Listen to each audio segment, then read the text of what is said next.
hiyo nyingine yote. Soma 1 isimamie mengine yote. Hadi nitafanya maana hiyo ndio shauku ya mioyo yao. Bwana Yesu apewe sifa. Nikubali nisome Matthew chapter number 19, read from verse number 3. Matthew 19 from verse number 3. Na heshimu sana wachungaji ambao tuko na wao leo. Nisema kama wewe ni mchungaji, kuna viti zimetengwa hapa mbele na zina maji na zina meza. So ukikaa hapo nyuma sasa kuja hapa mbele kuna meza na kuna maji. Na maji saa zingine hiyo ndio tu watu tunapata kama wachungaji. Kunywa maji kwa ibada kama hii. Ndio nalala ukiombea watu siku nzima. Tunapewa chupa tu ya maji. Matthew 19 from verse number 3. So some of the Pharisees came to him to test him. They asked, "Is it lawful for a man to divorce his wife for any and every reason?" Verse number 4. Jesus asked them, "Haven't you read that at the beginning the Creator made them male and female?" Keep reading. And said, "For this reason," I'll read up to verse number 10, "a man will leave his father and mother." And please, as I read, you capture, because I don't preach much. He says, "A man will leave his father and mother and be united to his wife, and the two will become one body, one flesh. So they are no longer two but one. Therefore, what God has joined together, let no man put asunder, let no man separate." Why? The Pharisees asked, why did Moses command that a man give his wife a certificate of divorce and send her away? Verse number 8. Jesus replied that Moses allowed you to divorce your wives because your hearts were hard. But it was not like this from the very beginning. Verse number 9. Jesus says, "And I tell you that anyone who divorces his wife except for marital unfaithfulness and marries another woman commits adultery." The disciples said to him, "Kama ndivyo jinsi ilivyo kati ya mume na mke, wacha ikae."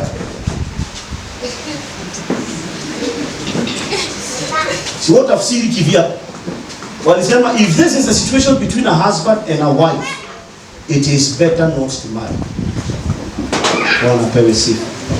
Now, mimi sitafanya counseling ya ndoa saa hii, maana wako na wazazi wao wa ndoa, wamekaa na wao, wameketi na wao. So siku ya harusi sio siku ya marriage counseling. Ni siku tu ya kuwakumbusha yale mambo ambayo wameshaambiwa. Ya pili, sitafanya pastoral counseling saa hii, maana nimeketi nao vikao vya kutosha. Amen. So sitaketi na wao tena saa hii wakati mimi mko hapa na nianze kuongea mambo ya kindani ambao tumeshaongea na wao, maana ile neema na mafuta Mungu amenipea uchungaji, nimeshaketi na wao wawili. As a father, I've sat with them. As a pastor, I have sat with them. So I'm not about to repeat everything ambayo imeshanenwa. Felix pale nyumbani ako na wachungaji wamenena na yeye. Faith ameongeleshwa na wachungaji, ako na wazazi wamemuongelesha. Kijana ako na wazazi. So kama ni mawaidha, wako na mawaidha. So yangu saa hii ni kunena na sisi ambao tumeingia katika ibada hii. Kwa kifupi tu sana niseme mambo matatu alafu nifunganishe ndoa. Maana ukiwa unaona keki mbele yako, hata wewe kama mchungaji, hata kama ni mnyinyi ama ni nani, ndio unaona keki iko karibu na wewe, hauhitaji kutabiriwa na mchungaji mwingine. Amen. Hauhitaji kutabiriwa kwamba fanya haraka. Watu wanaona keki hapa, maana sasa mimi naongea hapa na kuna mtu mwenye hata haniangalii, hanisikizi. Sasa swali ni anajiuliza, hii rangi ni ya ukweli ama si ya ukweli? Na anauliza, na mtu anaweza pewa yake ya kulala. Sasa mimi sitakaa, in between you and the cake for long. I'll only say 3 things. Number 1, Felix and Faith. Let me talk to you because this is, even if you won't listen right now, the videos and the cameras will record them. Utaisikia baadaye. Kwa sasa hivi jifanye tu unanielewa. Kaza tu mwili tu, jikaze tu na you are following. Bali mimi najua kuna kitu unafuata. Ninajua kuna kitu unasikia. Faith, najua kuna kitu unakamata baadaye. Utasema hata alisoma scripture gani utajua baadaye. Na Mungu anabaki kuwa Mungu. Kitu cha kwanza, mnisikie kanisa, ndoa ni kitu serious. Lakini kizazi ambacho tuko nacho saa hii na jinsi mambo imeenda, ndoa imetiwa maji na imekuwa kwamba ndoa imekuwa tu ni jambo tu la mzaha, jambo tu la mchezo. Ndio maana shetani ametumia hii mambo ya ndoa kuleta aibu katika makanisa. Kwa sababu unapata hata sisi ambao ni wachungaji tunachanganya miguu.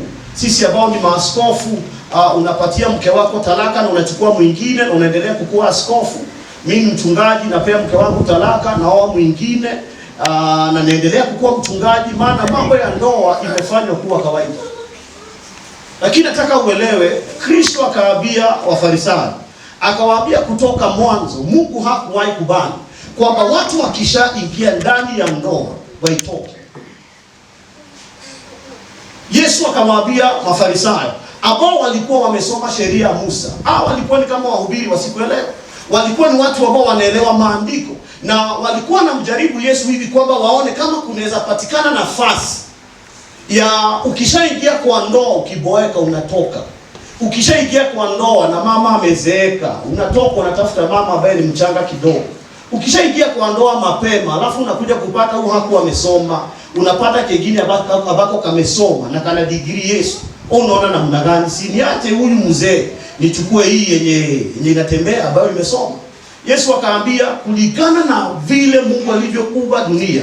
Genesis 1 verse number 27, the Bible says male and female he created them from the very word go, a man and a woman. After wameingia kwa ndoa kama hii, hakuna exit door. Hamna. Sai mama asipozaa anawekwa nje. Yesu akasema hakusema mama asipozaa awekwe nje, alisema hata asipozaa ni mke wako kana yeye.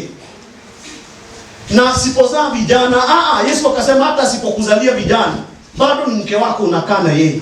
So ndoa haina exit door, haina milango miwili ya kuingilia na ya kutokea, hamna. Ndoa ukishaingia ndani yake unakaa pale. Bwana Yesu apewe sifa. Amen.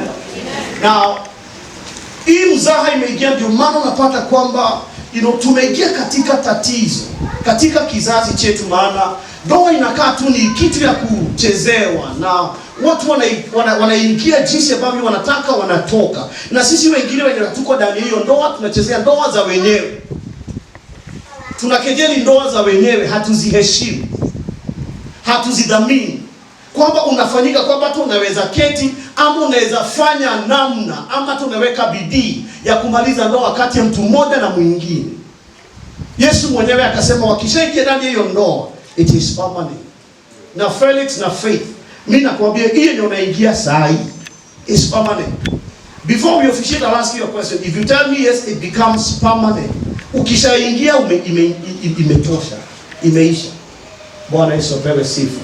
Now, ya pili unielewe kwamba ndoa sio katikati tu ya mwanamume na mwanamke. Wakishaoana wanageuka sasa, sio mwanaume tu na mwanamke, anakuwa sasa ni husband na huwa anakuwa ni wife. Hapo ndio tatizo lingine liko. Watu wengi tuko ndani ya ndoa na hatujawahi elewa, hatujawahi fahamu jinsi ya kumwangalia yule mwingine kulingana na maandiko inavyosema. Kulingana na maandiko, she is not a woman to me, she is my wife. I am not just a man to her, I'm her husband. So anaponiongelesha haongeleshi mwanaume, anaongelesha mume wake. Ninapomuongelesha siongeleshi mwanamke. I'm not talking to a woman, I'm talking to my wife. There's a difference. There's a difference. And a very big difference. Shida ni kwamba unapata wewe bado uliolewa na unamwona huyu mwanaume kama tu mwanaume mwingine. Lakini pahali muli exchange vows, aligeuka sasa sio mwanaume tena. Huyu ni your own husband. Na anapokuwa mume wako ni kumaanisha hakuna kama yeye dunia mzima, ni yeye pekee. Amen. Amen. Felix ukishasema I do hapa. Sasa huyu sio kama hao wengine. Huyu sasa anageuka anakuwa yeye ndiye wa pekee. Jinsi Yesu hana kanisa mbili, yeye mwili wake. Sisi tunajaribu kuita AIC Deliverance, tunaita majina zingine, lakini kulingana na Kristo ako na kanisa moja ambalo alikufia pale msalabani. Hana two churches, ako na moja. So unapomuoa Faith, anageuka anakuwa kwamba yeye si kama mmoja wa wanawake wengine. Sasa huyu anageuka anakuwa your wife. So unapomuongelesha haumuongeleshi kama mwanamke, unamuongelesha kama your own wife. Faith, unapomuongelesha Felix, haumuongeleshi jinsi unaongelesha every other man. Unapomuongelesha unajua I'm speaking and I'm responding to my husband. Kuna namna ya kuongelesha wanaume, lakini kuna namna ya kumuongelesha mume wako. rushia mwanaume yote mkono, but hawezi rushia mume wako mkono. Ni kama sisi kanisa tumrushie Yesu mikono. Is impossible. So nataka uelewe Felix, kuanzia leo unaposema hizo nimekubali, I do. Sasa huyu sio mwanamke kama wanawake wengine. Sasa huyu anafanyika your own wife. The same thing Faith, he becomes your husband. And this is the beauty of marriage. Hawezi kuwa na two husbands in one life. And he's the only, katika dunia hii mabilioni ya wanaume uko na mmoja peke yake. That is why you must respect your husband, and Felix, you must love your wife. Bwana pewe sifa. Na sisi kama kanisa pia tuheshimu vile kwamba unapomwona sasa Felix, unaelewa sasa kwamba sasa amefanyika mume wa watu. Amefanyika mume wa msichana ambaye anaitwa Faith. So sisi kama wazazi tunaelewa kuna jukumu ambalo Felix amepata saa hii hakuwa nao pale mbeleni. Sasa inawezekana hata kuwa anakuja nyumbani kila wakati venye alikuwa anakujala. Inawezekana sasa tukimpigia simu hata kimbia venye alikuwa anakimbia, maana sasa anabebana. Wazazi Bwana pewe sifa. Inawezekana ile pesa ilikuwa inafika pale nyumbani sasa itolewe tax. Unajua fadhali kwa vitu kweli. Ile pesa ilikuwa inafika pale nyumbani sasa imepata msaidizi wa kutumia. Ilikuwa inafika maana hapo na msaidizi wa kutumia, lakini sasa amepata msaidizi wa kuitumia. Sasa utapata pale kama ilikuwa inakuja unga mbili inaweza kuja unga moja. Moja inabaki ndani ya nyumba yako. Na tunawabariki. Bwana apewe sifa. Amen. Na sisi ambao ni wazazi na tuko na watoto ambao wameolewa ama wamefika kiwango cha kuolewa, tafadhali wakifika hiki kiwango tuwaachilie. Amen. Wakati anapoolea tusimwambie na umeolewa lakini ujue haujafanya hii hapa. Wacha asiolewe na majukumu na na a lot of conditions. Kwamba ujue umeoa lakini haujafanya, mwachilie, wacha aanze boma yake. Wacha aanze familia yake. Bwana Yesu apewe sifa. Now, wataendelea kuheshimu wazazi, lakini wazazi wa Faith mnaelewa kwamba sasa Faith na yeye amejitiisha chini ya miguu ya kijana anaitwa Felix. Sasa utapata vile tulikuwa na sauti ya kwanza kwa maisha ya Faith. Sasa hiyo sauti imechukuliwa na kijana anaitwa Felix. Na hiyo ndio kanuni ya Mungu. Kwamba sasa katika maisha ya Faith after wamesema I do hapa, sauti ya kwanza katika maisha ya msichana inatoka kwa baba mzazi inakuja sasa kwa Felix. Bwana pewe sifa. Sasa tukielewa vile wazazi, hatutakuwa na hii mpaka tumefanya vipindi Kenya mzima zinaitwa mother-in-law. Hizo ni vipindi maana hatujaelewa maandiko. Tukielewa maandiko, haufai kukua kwamba sasa huyu kijana akiangalia mama ya msichana anakuwa ni adui. Ama na yeye wazazi wa msichana wakiangalia huyu kijana wanaona adui. Na wakienda kesho wakisema maadui zangu wakufe, kumbe adui ni kijana alichukua msichana. Sasa Felix hata kuwa adui. Felix amefanyika mwana ndani ya nyumba. Umepata kijana. Amen. Na wakati tunakuja upande wa Felix, Faith wakati amekuja hapa kwa wazazi wa Felix, sasa huyu msichana si pepo, huyu msichana si adui na wazazi wake sio adui, mmeongezewa kasichana kwa hii bomu. So kama mlikuwa na tusichana tuwili sasa mko na tutatu. Bwana apewe sifa. Sasa tukishaelewa vile hakutakuwa na vita katikati ya upande huu na upande ule mwingine. Jinsi hakuna vita katikati ya kanisa na Kristo. Bwana wa majeshi apewe sifa. Sasa wakati wa wanafunzi wa Yesu waliposikia yale ambayo Yesu aliyasema kuhusu ndoa, kwamba ukiingia pale unakaa pale, wakasema kama na ni vile afadhali hata mtu asiingie ndani ya ndoa. Munisikiza wale ambao tumeingia ndani ya kanisa hili na katika harusi ya leo. Ndoa na iheshimiwe na kila mtu. Bwana Yesu apewe sifa. Tuelewe kwamba katika maandiko ndoa ndio jambo moja ama one of the signs, earthly signs ambao inaonyeshana maisha kati ya Kristo na kanisa ni ndoa. Kwamba katika ndoa Felix anasimama kama ingekuwa ni movie inachezwa, Felix ndiye anacheza nafasi ya Yesu. Naye Faith anacheza nafasi ya kanisa. So tuelewe, ambapo tunaona hii ndoa katikati ya Felix na Faith, hivi ndivyo jinsi tutakaposimama wakati maisha ya dunia hii imeisha.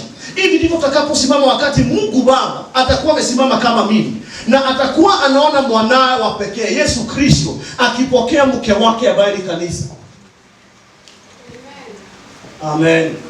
Kwa hivyo tunapokuwa ndani ya ndoa hii ama sherehe ya harusi kati ya Felix na Faith, tuelewe kwamba siku ambayo haiko mbali sana Mungu atasimama na wewe utakuwa uko upande huu kama wa Faith, kama kanisa, kama tu umemkubali Yesu kama Bwana na Mwokozi wa maisha yako. So jinsi unavyomuona Faith amevaa gown, amevaa vazi ambalo ni nyeupe na amerembeka. Sisi wakati tunapookoka tunavalishwa vazi. So unapokuwa katika sherehe ya harusi ya siku ya leo, lazima ujiulize na wewe, kweli kabisa umevalishwa vazi? Na mwana kondoo anapofunuliwa, tunaposimama pale katika kiti cha rehema mbele ya Mungu, wakati tunasimama pale, wewe utaweza kusimama kama bibi harusi na Yesu amesimama kama bwana harusi.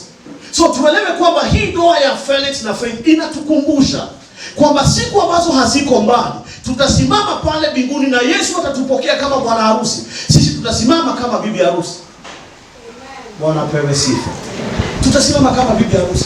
Kwa hivyo lazima tujiulize zaidi na kuingia kwa makanisa, zaidi na kuhudumu na kukua viongozi wa makanisa. Mioyo yetu lazima irebeshwe na ipambwe jinsi udada amepambwa.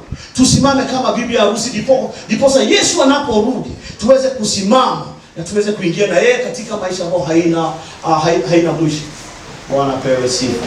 Kwa hivyo ni furaha sana kwetu kama wachungaji ambao tumekuwa na Felix for a number of years. Tumemjua, tumemfahamu, tumemlea, tumemwona akiwa na tumemwona pia akiweza kukomaa katika maisha yake. Inakuwa ni furaha tosha kwetu kama wachungaji tunapoona hawa vijana wanaingia kwa ndoa kupitia kwa madhabahu. Bwana pewe sifa.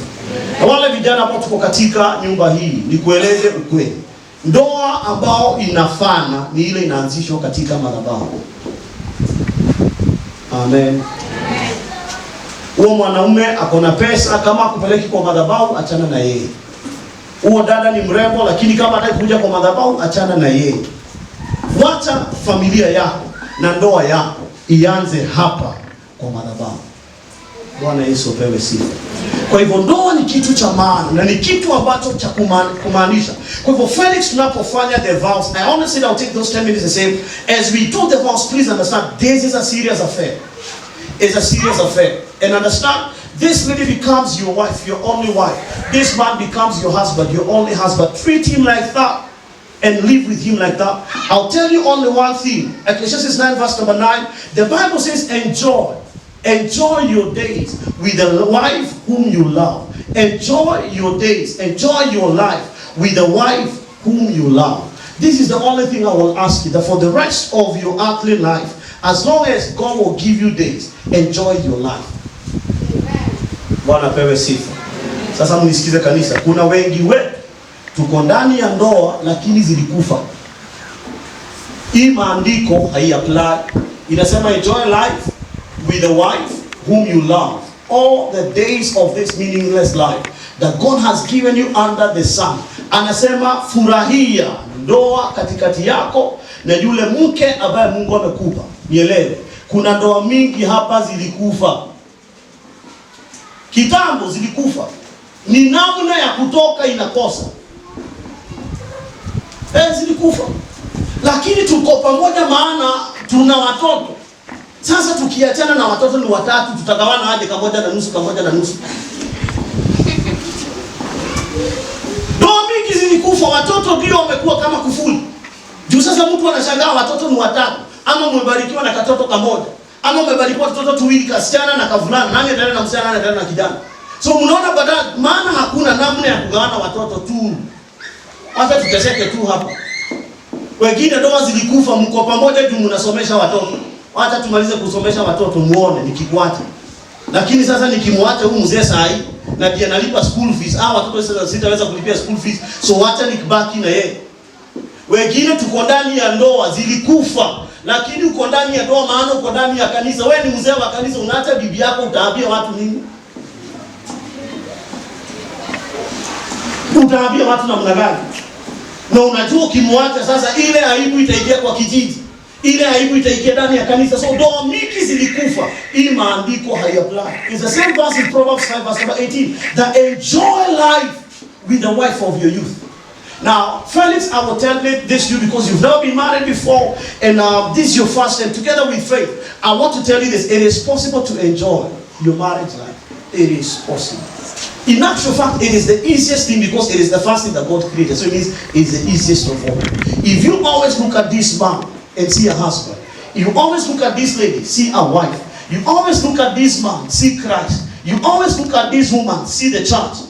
Enjoy the rest of your days. He says that may your fortune be blessed and may you rejoice in the wife of your youth. Nisikize friend. Ukisikiza watu watakwambia unajua ndoa ni gumu, sio ngumu. Ushaiolewa tena? Ushaioa? Ndoa ni gumu gani? Wewe hakuna ugumu unajua. Mimi nakupatia mawaidha. Usiache ugumu wa ndoa yangu, ukweli ugumu wa ndoa yako. Mimi ndio nimekusaidia.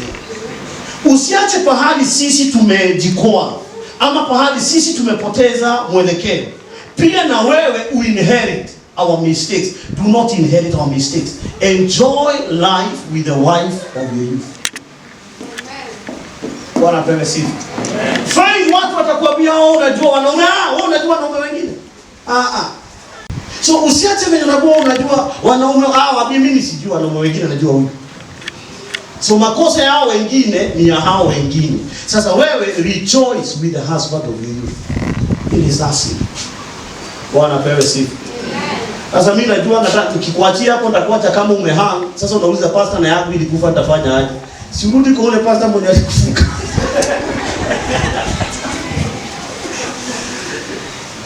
Ndio nasema pastor. Hizo zenye umesema zimekufa. Yangu imekufa pastor. Mimi naomba tunapo renew vows ama tunapofanya vows za Felix na za Faith, naomba pia na wewe unaweza fanya vows zako upya. Unaweza zirudia tena useme aka kama mzee nitakatafuta tutafufua hii ndoa. Bwana apewe sifa. Sasa kama uko hapa na uko kwa ndoa imekufa, before tumalize tutafanya ombi kwamba Mungu afufue ndoa za watu wako ndani ya makanisa. Bwana Yesu apewe sifa. Maana watu wengi wamefungwa ndani ya ndoa. Unashangaa nikiachana na yeye nani atanipaka nyumba? Nikiachana na yeye nani atafanyaga hili? Lakini kwa Felix na kwa Faith, we believe and we trust that this will be a beautiful day for you. Bwana Yesu apewe sifa. Na tuelewane, ndoa aliyeanzisha sio nchi ya Kenya, ilianzishwa na Mungu mwenyewe. Na hakuna kitu Mungu alianzisha ambacho kinakosaga kukua jinsi ambavyo Mungu alipenda kikao. Let me say it in English. There is nothing that God originates that goes, that either enters into any mistake or any error. Anything that God starts has no error, has no mistake. It always becomes beautiful in the end of it all. So even as we, join together in holy matrimony today, I have this witness in my heart that venye Mungu venye alianza ndoa, I have this witness that your marriage will last. Why? Anything that is started by God, He becomes the omega of that He starts. Blessed be the name of the Lord. Amen. Amen. Now, ningependa nimuulize the maid of honor, usimamishe msichana. Simamishe msichana. Wazazi wa msichana tusimame pia. Ningependa wazazi wamshike msichana wao wamlete. Wazazi wasimlete msichana wao wamlete. Wazazi wa Felix tushike kijana sasa tumlete. Nilisema subiri sana. Mkitaka subiri sana kujeni kesho. Asante. Shika kijana leta yeye. Aya, leteni msichana. Wikia kwa hiyo keyboard tumike. Amen. Mlete tu sana mpaka. Amen. Amen. Hapo mwa kidogo, kumwa kwanza. We give you glory, Lord, as we honor you. We give you glory, Lord, as we honor you. You are wonderful. You are worthy, Lord. You are wonderful.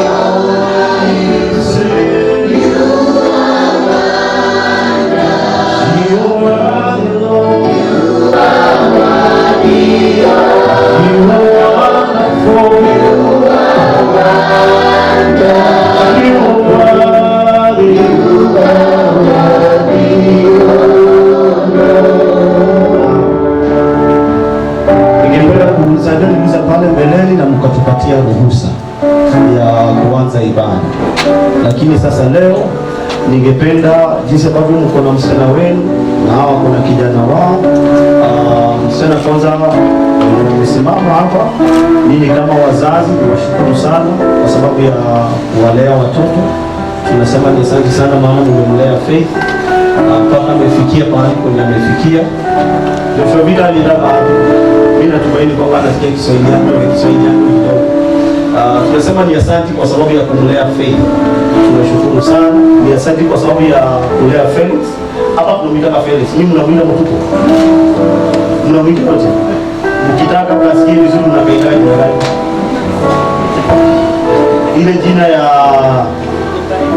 Ile jina ya nyumbani. Mnamwita mtuko. Sasa tunasema asante maana mmelea mtuko mpaka amefikia sasa anaanza nyumba yake leo. Anaanza nyumba yake leo. So tunashukuru sana kama wazazi. Na kile ningependa kuuliza ni kwamba wazazi wa pande zote mbili umwachilie msichana kwanza, alafu tusalimiane kama wazazi, mzee msalimie mzee, alafu mama msalimie mama. Napenda kwenye mmevaa uniform, mimi tu sikushonewa uniform. Naona wazee tulikuwa tuvae uniform lakini sasa haiko bado. So mzee atamsalimia mzee, msalimie mzee, alafu mami atamsalimia mami. Amen. Achana na corona, msalimie. Bwana pewe sifa. Tunashukuru sana dadi ama baba na mama kwa sababu ya kuwalea watoto. Tunasema ni asante sana. Bwana pewe sifa. Tuwapigie wazazi makofi. Amen. Now, ningependa kumwambia Felix kwa dakika moja tu, nipatie microphone moja, uwaambie wazazi wa Faith asante, maana wamekulelea msichana. Ongea tu na Kikamba, Kikamba yote ishe. Asante Faith, asante mwongea ndoa kwa mama, Faith na kanina kama kwa mwezi pia tumepoa. Wenye amesema mimi naona kama amesema sawa. Amesema sawa? Asante. Haya Faith, siwaambie wazazi wa Felix asante. Anaitwa mtuko nyumbani. Wazazi wa Mutushi. Wazazi wa Felix nasema ni asante. Umeniza. Ongea Kikamba tena na Kiswahili ongea Kikamba. Ongea Kikamba. Asema Felix. Hiyo inaingia hiyo sasa.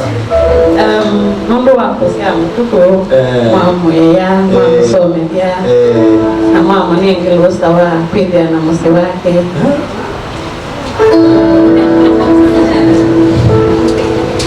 Ni sawa. Amesema sawa? Asante. Naona ulikuwa umejipanga kuolewa. Wako kuna speech. Bwana apewe sifa.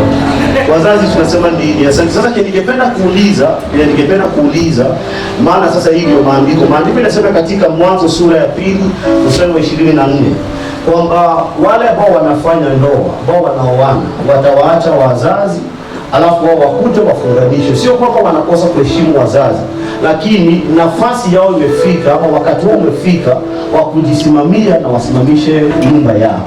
So ningependa kumuuliza Felix, tafadhali urudishe wazazi pale walikuwa wameketi. Faith, sasa wewe wazazi ndio wamekuleta, sasa uwarudishe mahali walikuwa wameketi waketi. Ama sasa wewe ukuje peke yako. Rudisha wazazi, maana sasa mtu ataacha wazazi na mwingine ataacha wazazi. Sasa mwende muache wazazi. Mwende tu pole pole muache wazazi. Na si muache unawaongelesha, kwani unawaambia ongelesha wazazi pole pole. Faith, uongeleshe wazazi waambie sasa mimi naenda kwa nenda. Mwambie tu mimi naenda kuanza mama yangu sasa. Nikukujana nitakujaga sasa. Tata. Tunamalizana haraka na mzee.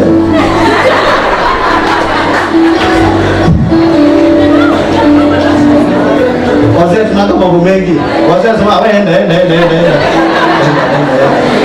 Kwani kuna mengine nilikuwa nikwambia si tulimalizana last week.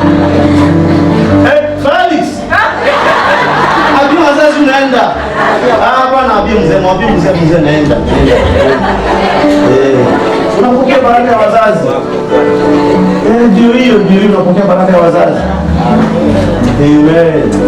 Situpigie wazazi makofi. Amen. Sasa ningependa kuuliza now the maid of honor na the groomsman. Tafadhali mkuje sasa na watu wenu sasa. Sasa mlete. Sasa mlete. Amen. Akuja afike mpaka hapa na mwingine sasa akuja afike mpaka hapa. Amen.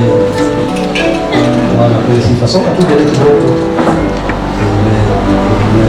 Amen. Sisi kwa turudi, so we take time maana aturudi. Unaifurahia? Bwana kwa sifa. Kwa video tunapita. Kutoka sasa hivi wewe ni microphone custodian. Tafuta kama microphone nyingine kama unahitaji nyingine, wewe kwa custodian wa microphone. Bwana kwa sifa. Amen.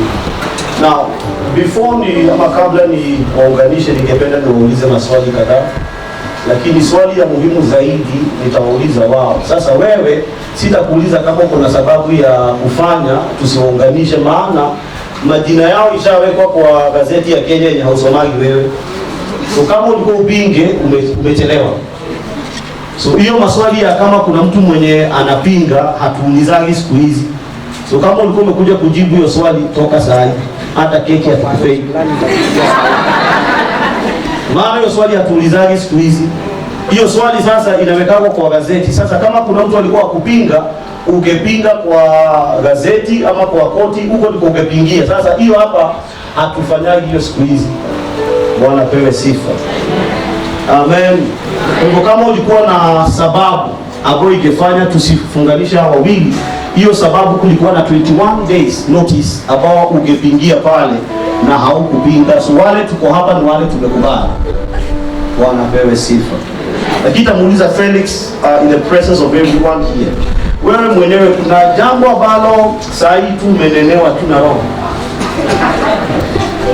Wajua mimi sipiganagi na Mungu. Na Mungu sipigani. Kuna jambo unaona bwana haipasa, hata kama nimevaa hivi za wanaume zinapotelea kwingi. Acha hii kazi. Uko na sababu kwa inaweza fanya nisiunganishe wewe na faith. Sema shetani asikie. Hakuna. Hata tukitafuta kote hakuna. Na tukizunguka hata tukinama hakuna. Umeamua kuwa wawili leo saa hii, niache kupotezea wazao. Faith, is there a reason why I should not officiate the wedding between you and this young man called Felix? Kuna sababu? Hakuna sababu. Hakuna another tall, dark, handsome. Ni huyu tu. Na tukikupea miwani, hata miwani utachagua bado huyu. So there is no reason why we should not continue and officiate your wedding. Si tuwapigie makofi. Come on, let's celebrate them. Come on, let's celebrate them. Amen. Amen. Amen. Now, wakati walipokuja hapa, if you remember, tulifungua aliangalia kwanza. So we are not guessing, tunajua huyu ni faith. Amen. Najua ni faith. Lakini kwa sababu najua mambo badilika, si mfungue tu next tuone kama bado ni yeye. Najua tunaweza kuwa tuliabudu, uwepo ukashuka. Faith akaenda, si tukapelekea na kamele. Fungue ile unadhani kama faith bado hapo. Nipoza kufanya kila kitu kwa geni yeye. Una sweat. Pole. Tuangalie tu kama ni yeye. Then and then. Amen. Ndiye huyu. Hapo na alama yenye hapo na damu. Hakuna. Haujaona na hautaona na hautaweka. Asante. Rudi nyuma kidogo. Uko na bidii sana, rudi nyuma. Blessed be the name of the Lord. Mketi kidogo. Amen.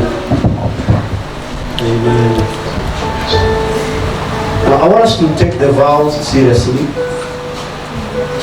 Remember the disciples said if this is the case between a man and a wife, it's better for a man not to marry. So we really need to take our marriage vows seriously, because now this becomes a spiritual union. Ni kuunganika kwa kiroho. And I will start with Felix. Alafu takuja kwa Faith, and then we'll do every other thing. Blessed be the name of the Lord. Now, Felix, will you take this woman to be your lawfully wedded wife, to live together with her after God's ordinance in the holy estate of matrimony? Yes. Hiyo nauza kwa Kiswahili. Huyu msichana anaitwa Faith. Utamchukua leo kulingana na uhalali wa sheria, kwamba ukae pamoja na yeye kulingana na kanuni za Mungu jinsi inavyoongozana na ndoa. Utachukua yeye? Ndio, nakubali. Ndio, nakubali. Don't worry. Unajua saa hii keki ni yenu, hii ndio yao. Keki ni yenu. Na hiyo imeanguka ni ya wale watu ambao walikuwa wamekuja kupinga. Ndio hiyo tumeangusha. Sasa hii nyingine ni sisi wenyewe tuko hapa. Amen. For those who are taking care of it, will take. Sasa hivi sikusumbue. Keki yako ndio hii. Angalia hapa ndio hii keki hii.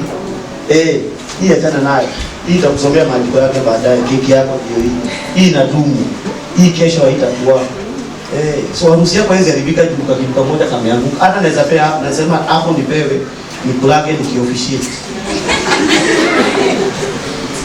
So hii isikuharibie siku. Sawa. Tumekubaliana? Naweza kukakula tu zaidi.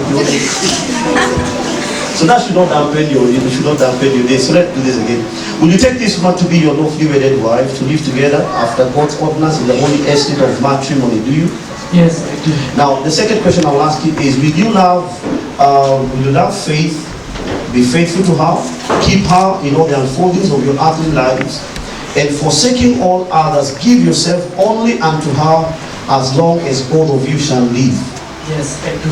Yes, you do. Yes. Situmpige makofi.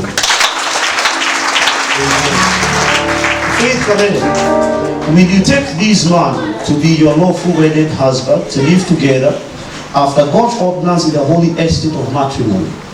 Yes, I do. The second question I will ask you is, will you love this man, be faithful to him, keep him in all the unfoldings of your earthly lives, and forsaking all others, give yourself only to him as long as both of you shall live? Yes, I do. Situwapige makofi.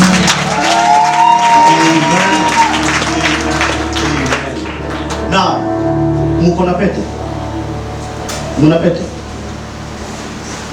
Do you have your rings? Mwenye ako na pete silete.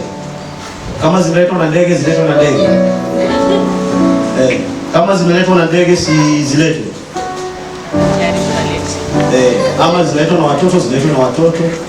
Amen. Amen. Amen. Asante. Asante.